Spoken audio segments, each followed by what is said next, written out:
He knew that he would soon be dead. He said, "Did you forget me, Father, did you?"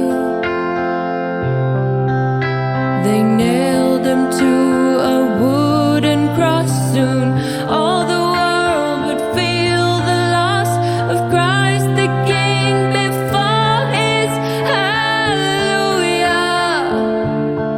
Hallelujah. Hallelujah. Hallelujah.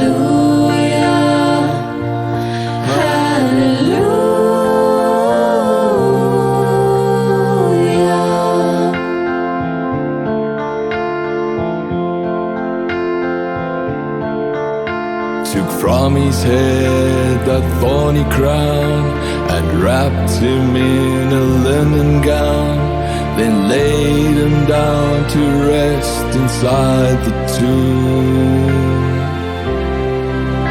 The holes in his hands, his feet and side, now in our hearts we know he died to save us from ourselves. So hallelujah.